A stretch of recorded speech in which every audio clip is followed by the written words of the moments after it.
Kayo po ba mga bossing ko ay isa sa mga mananaya? Kayo po ba mga bossing ko ay lubog sa mga pagkakautang? Ako pa mga bossing ko ay may share sa inyo na mainam na subukan niyo po itong gawin. At kayo mismo ay maa-amaze sa dami ng mga blessing na darating sa inyo.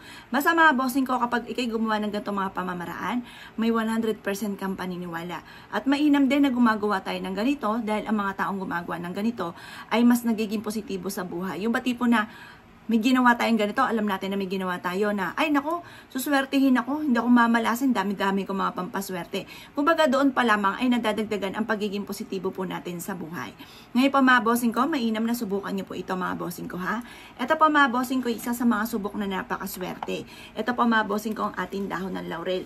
Ituturo ko sa inyo ang mga tamang pamamaraan upang sa ganon, mas lumebel up ang swerte po ninyo mga bossing. Ganito lamang po mga bossing ko, gawin niyo po ito ng Tuesday or Friday. Or kaya, kung kailan ka may bakanting oras. Kasi minsan mga bossing ko, sabihin man natin na ganyan, pero nagmamadali po kayo. Tapos nataon naman mga bossing ko na kayo po ay walang gagawin, may pwede kang mag-wish, nasabi natin, hindi ka tuloy makagawa. Ngayon po mga bossing ko, masasabi ko lamang, basta't ikaw ay may bakanting oras, gawin nyo po ito mga bossing. At mag-focus ka lang, maniwala ka na makakamtan nyo inyo po mga pinapangarap. Marami tayong pwedeng gawin sa dahon ng laurel, lalo-lalo na ngayong buwan na ito ng Agosto. Ang gagawin nyo lamang mga bossing ko, pwede nyo isulat ang lahat ng mga pangarap po ninyo dito, or kaya mga pagsubok ninyo kagaya ng lubog sa pagkakautang, isulat nyo po yan dito. At pagkatapos sabi nyo, makakabayad ka agad-agad ako, magkakaroon ako ng maraming pera. At ngayong buwan na ito ng Agosto ay hindi ako mamalasin, puro swerte ang darating sa akin, magkakaroon ako ng maraming pera, makakabayad ka agad ako sa aking mga pagkakautang at mabibili ko ang pangangailangan ng aking mga anak. Ganon ang mga pag-wish mga bossing ko ha, walang gamit na sana, direct to the point mga bossing. Pagtapos ka ng mag-wish mga bossing ko, susunugin nyo po ito. Harap ka sa gawing silangan mga bossing ko or sa harapan ng inyong tahanan. Tapos, yung pinaka-abo po niya, hayaan nyo malipad ng hangin. Huwag nyo tatambuin, hayaan nyo po siya. Mas marami po sanang dahon ng laurel na masusunog po ninyo ay mas okay. Kahit yung mga durug-durug lang po mga dahon ng laurel, okay po yan. Ngayon pa mga bossing ko, ang gagawin nyo lamang, bukod po doon mga bossing, matapos siya pong mag-wish, pwedeng halimbawa hindi ka na makatulog sa dami-dami ng mga problema mong pinagdadaanan, ang dami-dami mong mga iniisip, ang dami mga pumapasok sa isipan nyo, panay problema mga bossing ko, or kaya ikaw ay isa rin sa mga may karamdaman, hindi ka makatulog dahil sa dami nga rin po ng problema, or talagang hirap ka matulog, gawin nyo rin po ito. Kayo po mga bossing ko, isulat nyo dito ang inyong hangarin. Halimbawa, makakatulog ako ng mahimbing, mawawala ng karamdaman ko, ganun po mga bossing. Lahat ng gusto nyong i-wish nyo po dito. Tapos, ilagay nyo po siya, mga bossing ko, sa ilalim ng inyo pong unan. Kayo mismo ay maa-amaze sa dami ng mga blessing na darating at makakatulog ka ng mahimbing. Ikaw po, mga bossing, kayo pagagaanin nito, yung daloy ng swerte. Yung dating napakabigat, napakailap ng daloy ng swerte po sa inyo, ito, kayo mismo ay maa-amaze sa dami-dami ng mga blessing na darating po sa buhay ninyo. Kayo mismo ay hahanga sa, wow, ang galing naman yung ganun po, mga bossing.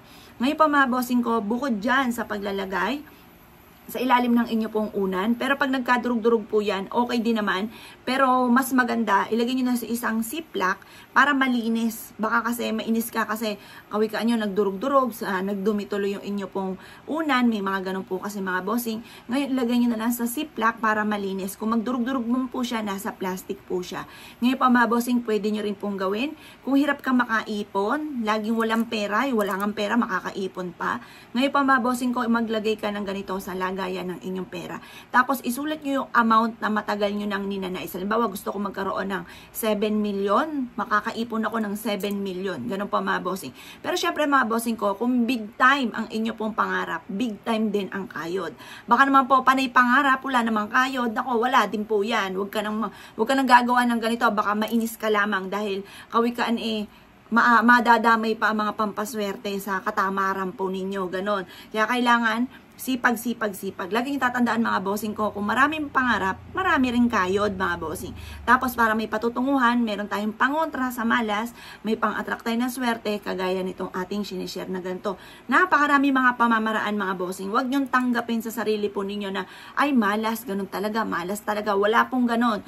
Nasa tao po yan mga bossing. Ang kinaasenso, nasa tao po yan. Sipag, tiyaga, double time sa pagkayod. Huwag kang makakalimot, tumawag lubog sa itaas at sabayan din ng mga ganito. Pang-attract ng swerte. Walang masama mga bossing, lalo na't napakamura lang naman po nito mga bossing. Kayo mismo ay maa-amaze sa dami ng mga blessing na darating sa inyo. Kasi ako po mga bossing ko, wala na akong ibang makapitan.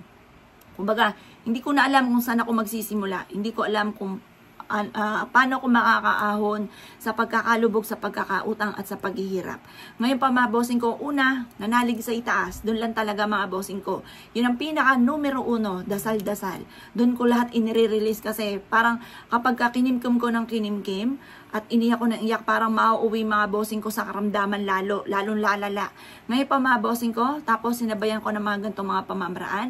Yung pa mga bossing, parang sa bawat araw, pagaan ng pagaan yung daloy. Parang maa-amaze ka na lang na meron kang ganitong pagsubok na kayanan mo, yung mga ganon. Meron kang ganitong babayaring utang, tapos iniaadya ka lagi sa lumalaki yung halimbawa yung sales ninyo or kaya po may utang kang malaki, bigla na lamang pong mananalo ka, yung mga ganon, yung mga tipong hindi inaasahan, or kaya po marami mga iba't ibang mga pamamaraan na parang nakakaisip ka na ano kaya gawin ko ito, tapos bigla kang nag-boom, yung mga ganon mga bossing. Yung parang lagi kang iaadya kung saan lagi ikaw ay suswertihin. Kung dati mailap ang swerte na hindi mo pa ito nagagawa, eto mga bossing ko, pagagaanin yung daloy ng swerte po sa inyo. Tunay po yan, basta positive ka lamang. Kasi kung ikaw po ay negang tao, huwag ka munang gagawa ng ganito dahil baka madamay lang ang mga pampaswerte, mainis ka lang sa kanila dahil hindi tatalab. Ngayon pa mga bossing ko, pagtapos niyang ilagay ito sa lagayan ng inyong taguan ng kaperahan, magsimula ka sa scratch muna, humanap ka ng maliit na lagayan yan, pagkatapos pero wag alikan siya ha, kasi malas po yun, yung maliit na butas, kumbaga yan na yung pera, ipapasok mo na lang, pahihirapan ka pa mga bossing. Doon sa halimbawa, yung lagay ng biskwit, yung maluwag, doon muna. Maglagay ka muna ng ganito mga bossing. Tapos, kahit tiga kaunti, hanggang mapasin nyo, dadami po yan ng dadami. Mas magiging magaan yung daloy ng swerte. Tapos mga bossing, kung ang inyong wallet, ang bag po ninyo, laging walang laman, huwag yung pawawalan ng dahon ng laurel. Ilagay nyo rin sa ziplock mga bossing ko ha. Tapos, ilagay nyo yung amount na matagal nyo nang pinapangarap. Tapos, isipin nyo, imagine niyo na meron akong maraming pera nasa bag ko. At ayun nga po, nagsimula ka muna sa dahon ng laurel. Kayo mismo ay maa-amaze sa dami ng mga blessing na darating po sa inyo.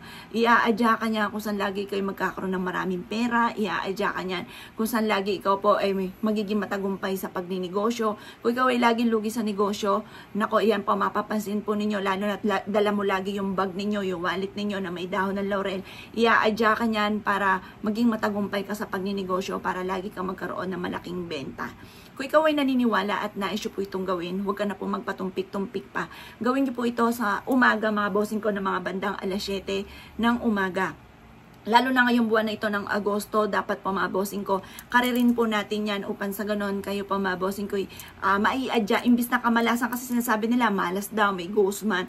Walang malas, puro swerte po yan, huwag yung i-mindset niya na malas talaga. Walang malas, puro swerte mga bossing ko, yun ang ating i-mindset, kailangan positive lang. Kaya kayo naniniwala at naisyo po itong gawin, asya mga boss, good luck po sa inyo po lahat.